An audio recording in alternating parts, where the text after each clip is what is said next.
Good morning. This is William Goldstein, and we're here at the podcast Then Is Now Phibes Returns. And this is Damon J.A. Goldstein, the son of Dr. Phibes, coming to you on the Then Is Now podcast, featuring host and Phibes fan extraordinaire, Roger Re-Gor Froylan, and we're bringing you Phibes at 50. Rise and shine, my sinners. When Father Evil starts his day, he gets a little deadly. Deadly Grounds coffee has the richest, smoothest flavor you'll find anywhere. It's sinfully delicious. Once you go deadly, you never go back. Order yours at getdeadly.com. Coffee's so good, it's scary.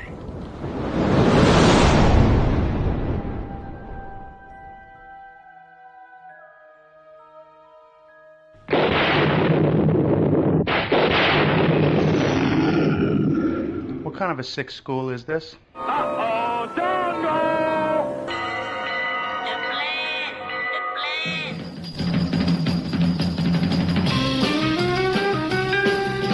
plan. Strange things are afoot at the Circle K. You're gonna need a bigger boat. Surely you can't be serious. I am serious, and don't call me Shirley. You got spunk. I hate spunk. Danger, Will Robinson. Danger. Oh, righty then. How you doing? Back off, man. I'm a scientist. Don't make me angry. You wouldn't like me when I'm angry. Say hello to my little friend. I love the smell of napalm in the morning. What are you people? On dope? Stop whining. I got a crap on deck that can choke a donkey. Who is your daddy? I'm sorry, but all questions must be submitted in writing. I'm sorry, Dave. I'm afraid I can't do that. Can I do that? I'll be back. A dynamite! Show me the money! Don't! Up your nose with your rubber hose. A what? I'm sailing! I'm sailing! You want the moon? Just say the word and I'll throw a lasso around it and pull it down. Love means never having to say you're sorry. Here's looking at you, kid. We got no food, we got no jobs, our pets' heads are falling off! Come to the coast, we get together, have a few laughs. Hear that, Elizabeth? I'm coming to join you, honey! I'm not a doctor, but I play one on TV. I love it when a plan comes together. What we do is if we need that extra push over the cliff, you know what we do? Put it up to 11, exactly. One louder. Why don't you just make 10 louder and make 10 be the top number and make that a little louder? These go to 11. We're on a mission from God.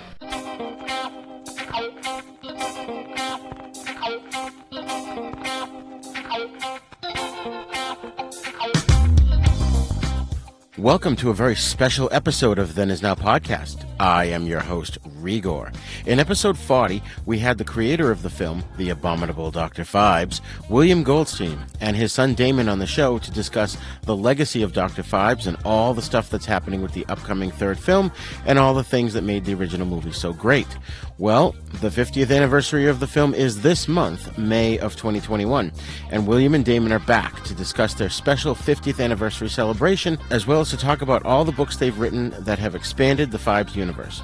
This is a special event, so we're recording this episode and releasing it just days before the Phibes celebration. So sit back and prepare yourself for a fun interview with two amazing guys that are keeping Dr. Phibes and Vincent Price's legacy alive. Class is in session. I have a bad feeling about this. How could I possibly be expected to handle school on a day like this? Food fight! Hey, you in my class? I am today. I think you should consider transferring to shop class. Now, very few students are severely injured in shop class. Bueller. When you were in school, Bueller. did you ever cut class? Bueller. Yeah, I guess I did. Sure, most kids cut classes. Good, sign this.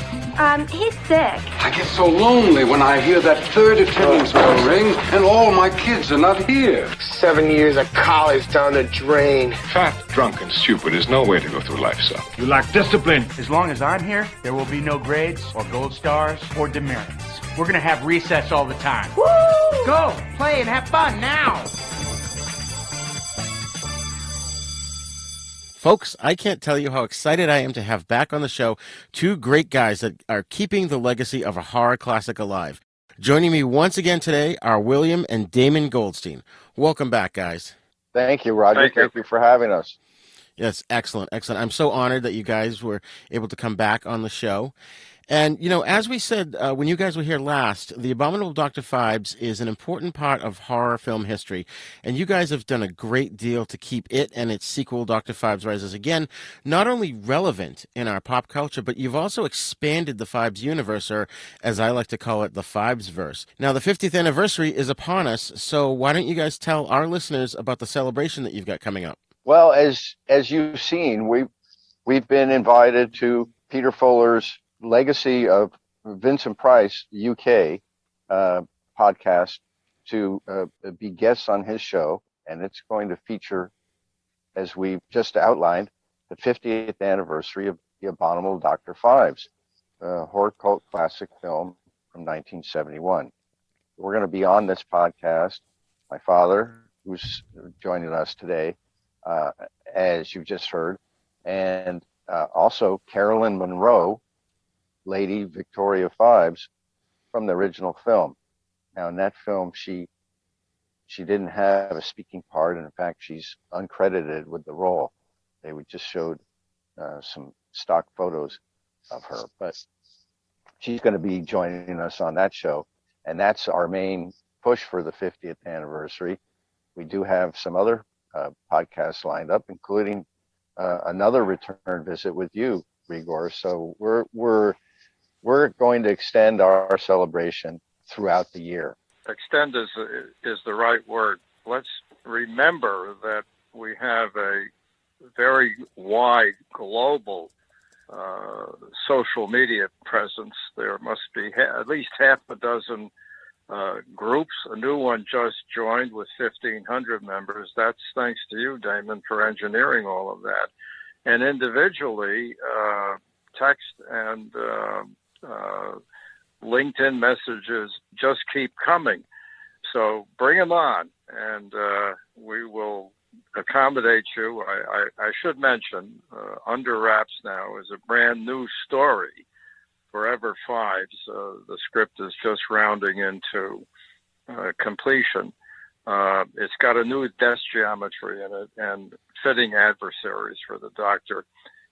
We'll keep that on the back burner for now. Excellent, excellent. And was this event difficult to put together? You know, I've been a Facebook friend of Peter Fuller's for quite a while now, and we've been building up to this. The pandemic has hit us as well as our brothers across the ocean in the UK. So there was a little bit of a hiccup, let's say, as far as getting the word out last year, but we've both been steadily sending out posts, and in fact, Peter has sent out all these invitations as well, including the announcement with Carolyn Monroe. So it's been a huge buildup for about 3 years now, and wow. We're expecting it to be a full house. There are a few tickets left, but Peter says they're going fast. So if you're hearing us now, certainly get on your Facebook page and look for that invitation, or go to our Dr. Phibes pages, the Dr. Phibes Cult Classic Series Facebook page, and you'll see the invitation there. And I believe you've also posted it, Re-Gor, on your pages. Yeah. So and I'm going to check out that link there. Yeah, check out that link there and see if you can. If there's tickets left, certainly buy those, and we'll see you on the show. Awesome. I got my ticket, so I'm ready to go. One thing I love is, as you had mentioned earlier, I think it was William, that Caroline Monroe is really only in it as an image, and yet she's still closely related to the movies. I just love that fact that the fans continue to really, embrace that her contribution to the movie. There are actors, and then there are actors, and some just have it, even without dialogue. They make their mark. The comments we keep getting is that Is she coming back? We didn't see enough of her. And will she have some speaking lines? So we may have a surprise or two in the new story. Stay tuned. Stay tuned. Excellent. Right. Damon, Right. can you just kind of walk us through like what the event, what exactly is going to happen? Like if I log into it, what am I to expect? Well, you're going to, I believe, now I did go over this a little bit with Peter, and so there's going to be a panel of guests. As I mentioned, it will include my father, myself, Carolyn, Peter Fuller, the main host. Victoria Price will also be there. So she's the daughter of Dr. Phibes in a sense, and in a very real sense, as her father portrayed and fulfilled the role of Dr. Phibes and really made Dr. Phibes what he is today, as far as the fan base and his effect on horror movies in general. But we're also going to have another Phibes-ophile fan in Justin Humphreys. And so I imagine what's going to happen is it's going to be a Zoom meeting. So our faces will be projected for everyone to see. And I think we're going to field some questions at that point, or let the fans, kind of loose on what they have to say. Maybe it's a question, or maybe it's just a sharing of their favorite scene or memory from the film. So it's going to be slightly formatted in a Q&A or a meet and greet type of meeting with plenty of little extras. Peter says he's working on some visual content, some media that we'll all be able to enjoy, maybe scenes from the film as well. So definitely looking forward to full-on Phibes or Phibesian or Phibesverse type of environment. Excellent. It should be pretty lively. I'm getting on my pages on Facebook contacts from people in London whom I've never met and who are new fans, and they're asking what's up with Phibes. Now, I don't know what to say to them other than stay tuned, and I give them this address. So talk about generations spanning. These are the kids and the grandkids of the original fans. London is significant because the Abominable Dr. Phibes was shot at Elstree Studios, and right. It left its mark. So it should be a lively meeting and a happy birthday party, among other things. It brings me back to the premiere here at the Pantages, which people are still talking about in Hollywood. That was a Klieg light affair. Helicopters overhead, antique cars pulling up to the Pantages, people in their red. There was a real red carpet from the street into the theater, and it was SRO inside. It was a wow evening. So this will be a virtual event, and we're looking for the same kind of sockum. Excellent. And there's a special bonus to this with Caroline Munro, correct? There's going to be some, yes, the fans can, I think they can buy a 10-minute or 5-minute one-on-one chat with Carolyn to ask their question, or just to spend that 5 minutes with her on the phone one-on-one. And that will be, they're taking those requests during the show or even before the show. You can do that when you buy your ticket. They'll give you the option to buy that time with her, and then after the show, she'll be taking those calls one-on-one. So that's a little nice tidbit and highlighted feature. Excellent. Yeah, I definitely think that's a value add for the whole event, which is already awesome to begin with. So people would get a chance to just sort of have a one-on-one with her. And I think they're just 5 minutes you're allowed, correct? Yeah. I believe you're right there, Re-Gor. And so that's, you ask, well, how far reaching and how is the legacy continued? Well, if you followed her career at all, if you followed Caroline's career at all, after she did Dr. Phibes, she was already a movie star.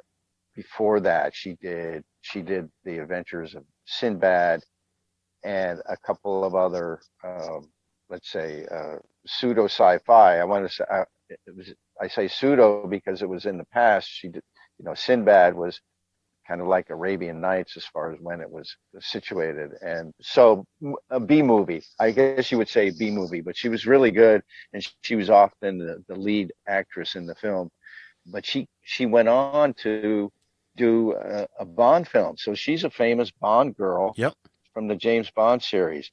So her fans are all into this event, and they're going to get to speak with Victoria Phibes, who, as we just went over, did not give us that pleasure and that privilege to hear her and see her act in the original movie, The Abominable Dr. Phibes. We did see her, other than a photo, when she was in the sarcophagus with Dr. Phibes, certainly at the end, and right. there was that moment that we saw her actual body, which was an unforgettable scene. It was a sarcophagus built for two, and Mendelssohn's music closes, and the scene fades away, and you can't forget that. I mean, right. In the annals of funereal science, I think that's a landmark. I'm still getting comments about that. Right. It's embedded in my memory, and because I think, especially because the photos that we see of Victoria are all in black and white up until then. Right. And as you may remember, the film was shot and it was very colorful. We had the Art Deco going, and all the costumes and everything was very colorful. And so we see her in stasis there. Yet she's draped in, I think, saffron, and the silk lining of the coffin, double coffin, is this luxurious color as well. And so it's a stark contrast between the black and white, and then seeing her, although she's dead, in living color. Yeah. So it really sears the image on your eye sockets, and like my dad says, that scene, people have remembered it, and will remember that scene into the future. It's just it's one of those. It's one of the main things of the Abominable Dr. Phibes movie and the Dr. Phibes legacy. That's all Anton wants to do is bring her back to life. So absolutely, that's the journey we're on now. That's the mission we're on now, and people have joined in. They're eager to see that happen. In one sentence, love reaches beyond the veil. Which is the other aspect. Which is the other aspect of the Phibes horror story, because it is a love story inside of a horror story, and we actually see him leaning over her pink quartz sarcophagus in the shrine room at their Maldine Square mansion, and he's reciting John Donne. Now, how more romantic can you get? Exactly. And that whole end sequence, like you said, that was burned into my mind too when I saw it at like age 8 or 9 on TV there, and it's something you take away. And it sounds like this is going to be really amazingly attended with a lot of people. Could you foresee this maybe turning into sort of an annual Phibes horror convention, perhaps? Oh well, I don't know that I thought of it in that terms, Re-Gor, but certainly that's a possibility. We've got our hands full with all the things we're doing right now, but that certainly could be something that we we would want to get behind and realize. I mean, you touched on it. We've got this third film, Forever Phibes, coming up, and we're in these conversations now. That we've been in conversations before, but this seems to be a bit more on the serious side, and has a bit more potential. So I'm totally involved in that, both my dad and I, and that's ongoing. So yes, I mean, we always want to do and give our fans more Phibes. And this project, it's not a remake, right? It's a continuation of the story, correct? Exactly. Exactly. And it's brand new. It's a brand new story, actually. It's based on books 3 and 3.5 of the. We haven't talked about the book series at all, but there are now 5 books and one additional one in the last stages of its editing. But this new script draws from the middle books of the series, right. And it has a one of the things about Phibes, 2 things. One, he's not a common murderer, right. And 2, he takes on a worthy adversary and uses his inventive genius to craft a death geometry. So the first one was the Gatach in the Abominable Dr Phibes from the Book of Exodus. Right.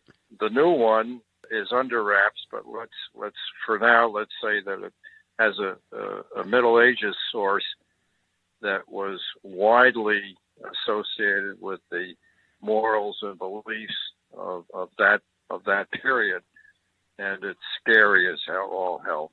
Oh, cool. We'll leave it at that. Well, you can give them the one other clue, and this would be for the art historians, and that's the name of Hieronymus Bosch. Ooh. And some of his masterworks, which he's mainly known for, Garden of Earthly Delights. Yeah. Which was not so delightful when you look very closely. Right. It was more a nightmare. But master painter, and something that we've found a framework for. It's essentially the third death geometry. We're kind of jumping over the second one in Dr. Phibes Rises Again, right? Which was revealed more in the book. Which those are the first 2 books in the series, in the book series, are the movie tie-in books with the original movies. Right. That's an interesting distinction, because these days it's done where the adaptation of the movie will be done from the book. Back then, or certainly the way those books were written, was they were adapted from the screenplays that my father and Jim Whitens wrote, as well as the movies. So they were done after the movies and done in reverse, essentially. So my father, when he wrote the second book, Dr. Phibes Rises Again, that was a culmination of, as I mentioned, both the script, the screenplay, which was an option script for the movie, and AIP chose to not pick up the option. So the book is also adapted from the film.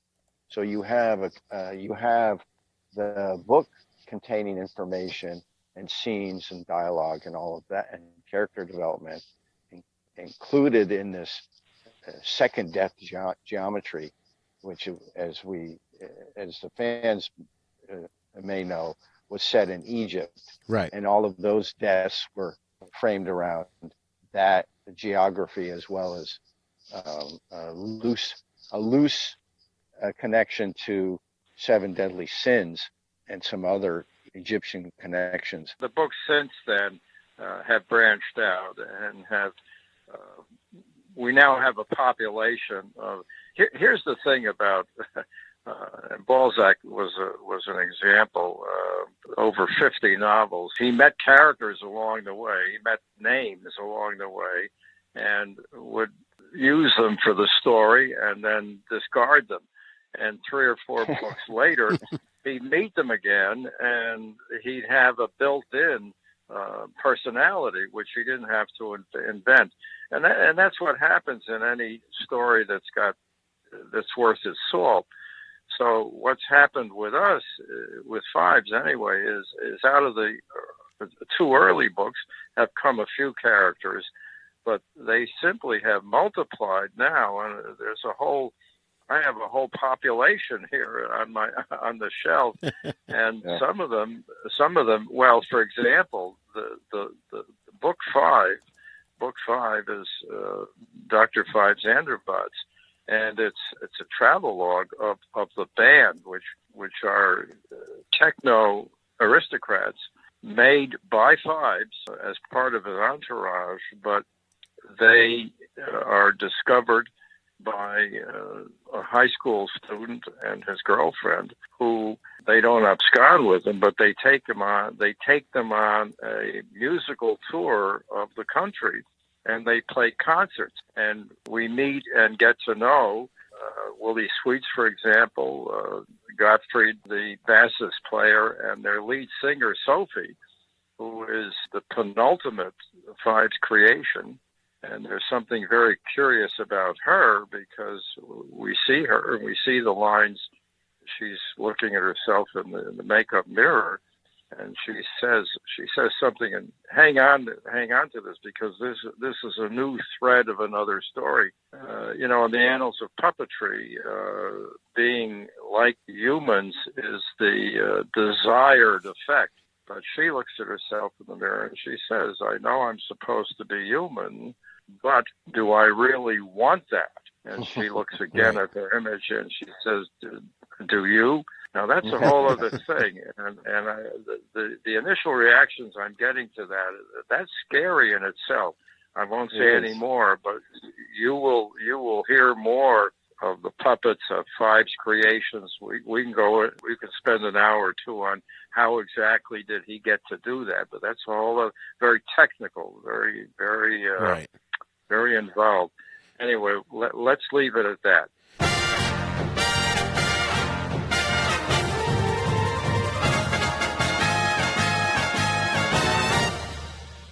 Shark Bites Podcast. It's the greatest show in history. From the Dorkening Network, hosted by a nerd who's named Patsy.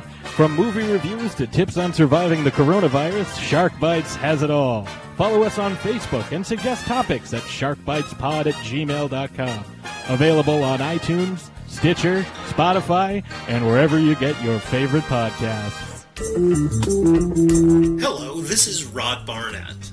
I'm the host of The Bloody Pit, the podcast that examines films from across the decades. On The Bloody Pit, we have several ongoing series of shows within the show focused on specific things in genre cinema that I and my co-hosts find fascinating. There's a long-running series focused on Italian maestro Antonio Margheriti's films from the 1960s all the way up through 1990. There's an on-again, off-again series focused on 1970s science fiction films. There's an in-depth look at the Western movies that William Castle made before he struck out on his own and became the horror auteur that we know and love. A look at the classic Coffin Joe films from Brazil.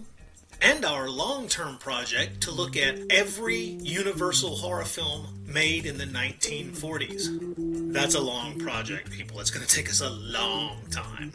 Sprinkled in amongst those are various other episodes focused on other stranger areas of cinema, like Lucio Fulci, Dario Argento, and even some obscure British crime films from time to time. So join me and my rotating crew of co-hosts as we examine the stranger side of cinema through an exploitation lens. Except when we don't. Yeah, you never really know exactly what to expect on The Bloody Pit. So join me for The Bloody Pit. Prepare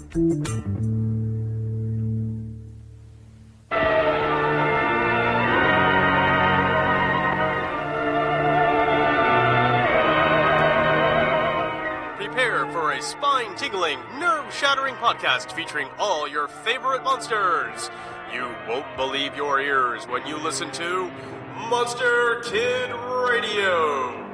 Here are your hosts, Derek M. Cook, and his ever-rotating stable of guests discuss your favorite classic and sometimes not-so-classic monster movies. Subscribe to Monster Kid Radio through iTunes or Stitcher, or visit monsterkidradio.net before the next weekly episode of Monster Kid Radio. Go through the archives for interviews with Sarah Karloff, Victoria Price, and Joel Hodgson. Listen to discussions about movies like Creature from the Black Lagoon, Island of Terror, and King Kong. And don't forget convention coverage from Monster Bash and the H.P. Lovecraft Film Festival. Classic monsters, modern talk, and the head of Rondo Hatton. Only on Monster Kid Radio.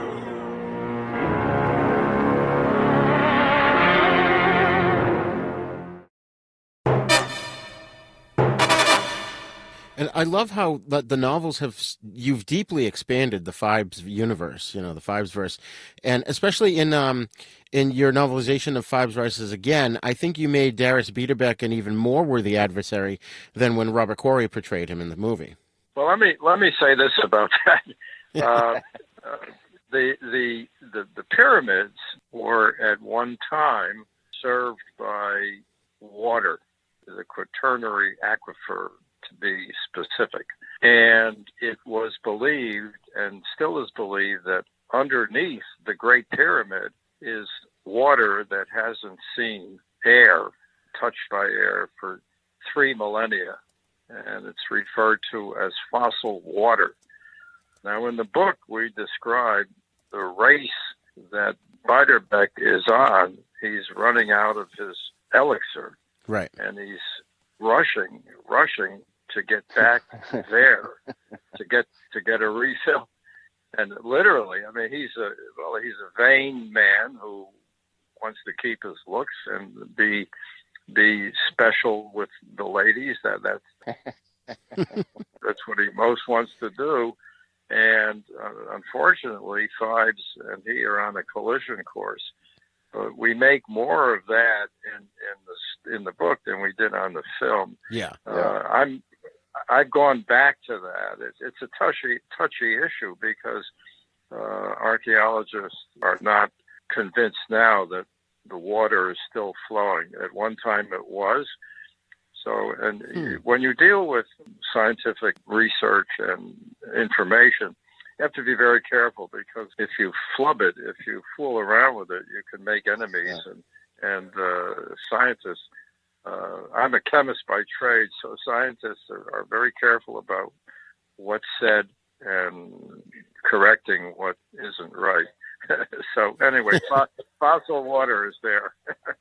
You don't want to misrepresent any science facts, so that's absolutely true. Right. That attention to detail is what makes these stories so awesome. And I think that, for me, I feel like, Phibes should be celebrated all year, and reading the books is the best way to do that, because it totally immerses you into that unbelievably creative universe that you've constructed. I just love it.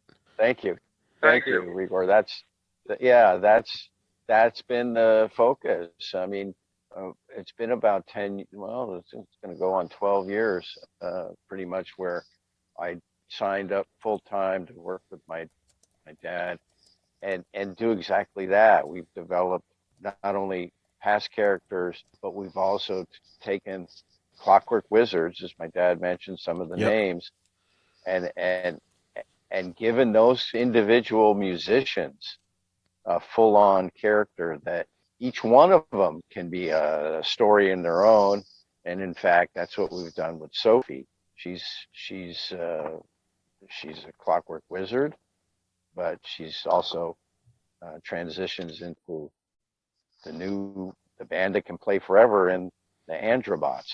Nice. So those are some of my early contributions when I signed on full time with my dad, and we developed. Damon, say that again.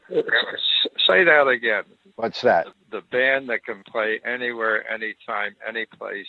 The band that can play forever. I mean, think about that. What does that say? That talks about eternity. That's the same kind of eternity that we see in the double sarcophagus of Phibes and his beloved.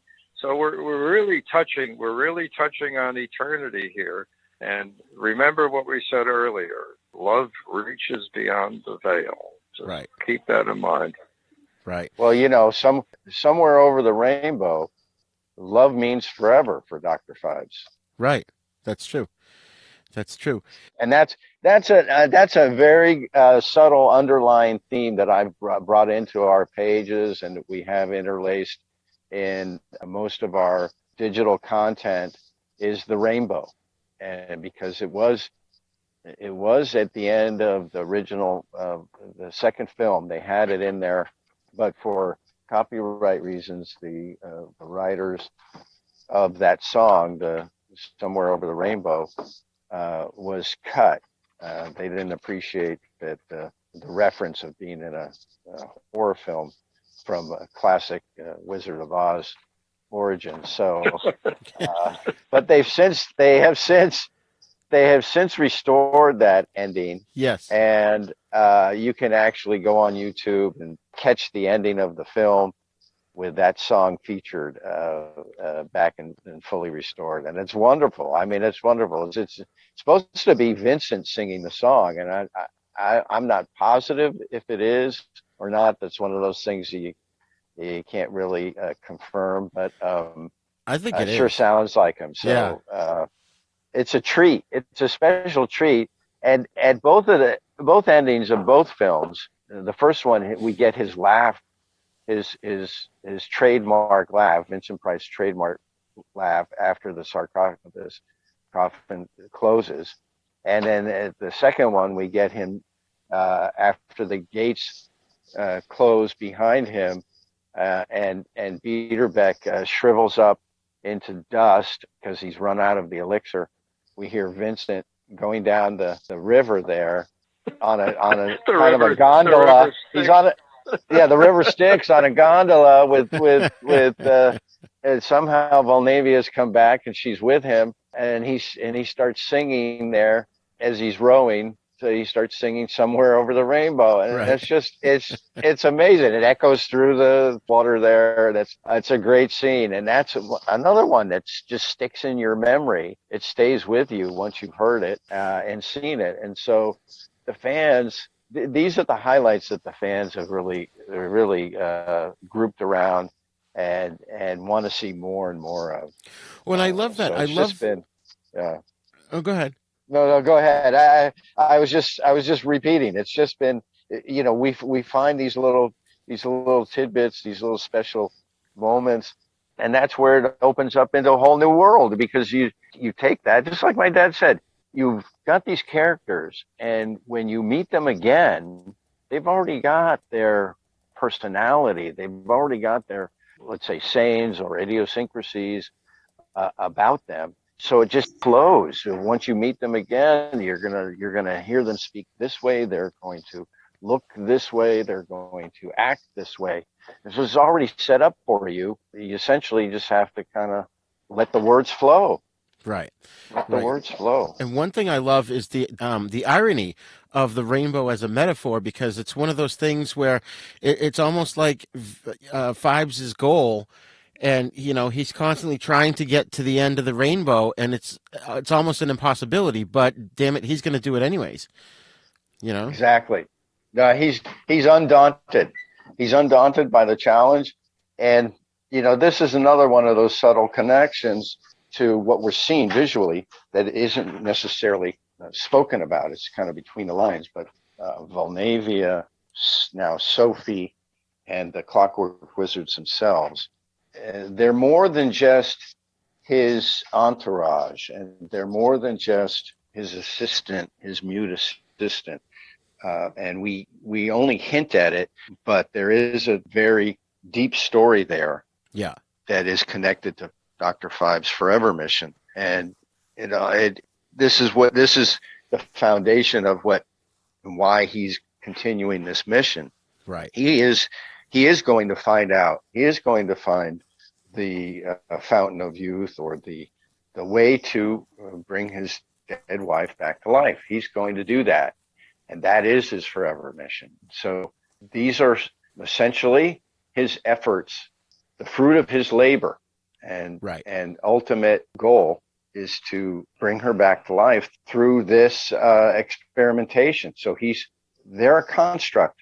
Clockwork Wizards, Sophie, and Volnavia are constructs, and they are versions of his experiments to do just that, to bring successfully now. So they're trial efforts, if you will. And so what he learns from them, he's going to. Here's a throwaway line. Brainwaves in puppets. Ooh. Brainwaves in puppets. Oh, that's cool. There's a segment where at the time they were called wizards, are discovered in his mansion. He's not there, and they are taken away by a researcher and studied. And we see and read from his notebooks. And in the notebooks, there are detailed descriptions of his studies on these puppets, as he calls them. And one of the final entries is his observation that one of the puppets has shown brainwaves, which he has recorded. Wow. You can chew on the audiences, the readers can chew on that for a while. Yeah. Cue all the science buffs and AI fans and code writers.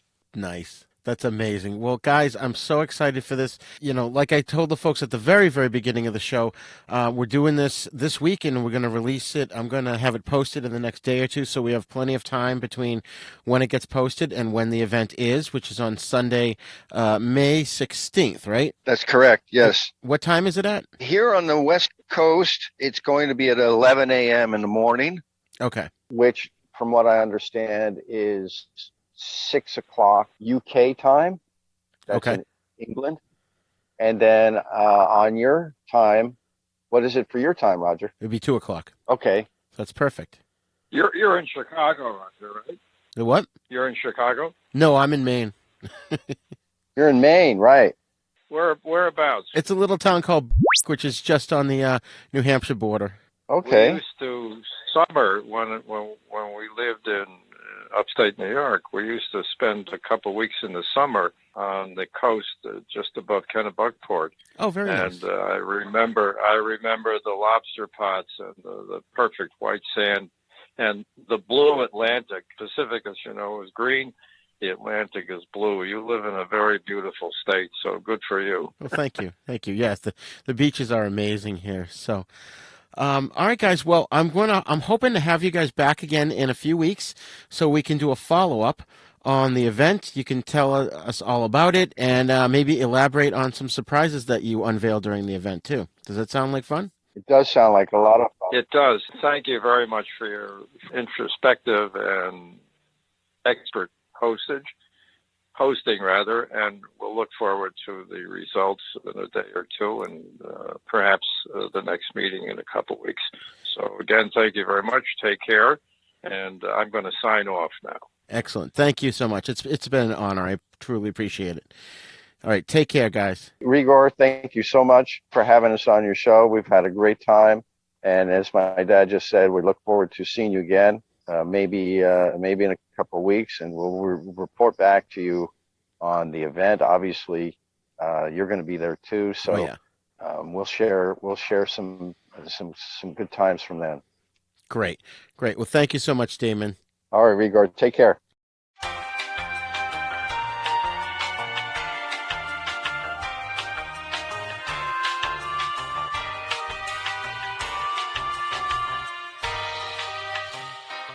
Well, we hope you enjoyed revisiting things with William and Damon Goldstein and talking about all things Phibes. Don't forget, as of this recording, the Phibes 50th celebration is coming up on Sunday, May 16th in 2021. So please get online, get your tickets. They're very inexpensive, and you not only can enjoy the celebration with everyone else, but there is an option to have a private 5-minute session with Caroline Monroe. So I highly encourage everyone to support this, because if you support this and you support the 50th anniversary of Dr. Phibes and you show Hollywood that there's an interest in this property, then the third movie will really start to take shape and take off. So I recommend it. All the links for everything is going to be in the show notes, so check that out at havenpodcasts.com. And don't forget, when you go there, you'll also find our sister show, The East Meets the West, in which we discuss Shaw Brothers films and spaghetti western movies. Then Is Now Podcast is a proud member of the Dorkening Podcast Network, so please be sure to check out the other great shows there at thedorkening.com. And Then Is Now is on YouTube, so please visit youtube.com/user/UncleDeath1 to get the latest videos as well as other fun videos. And please subscribe to our YouTube page and also share the video versions of our podcast with your friends and get them to subscribe as well. And don't forget to go wherever you download your podcast from and leave us a great review so that more listeners can find us. You can find us on all the podcasting apps, especially the big three, iTunes, Spotify, and Stitcher. Class dismissed.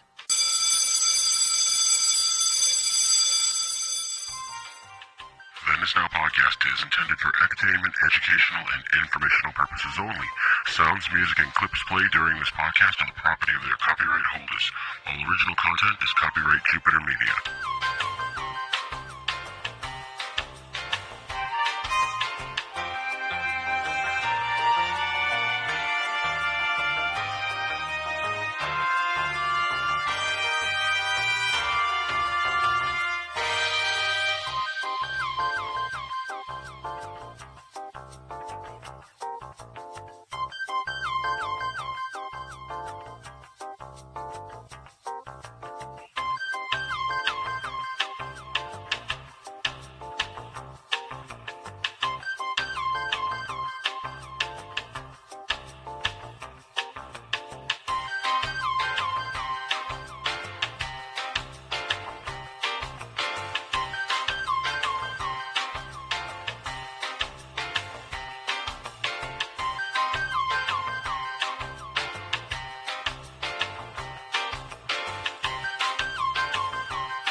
For more shows like the one you just heard, check out the Dorkening Podcast Network at thedorkening.com.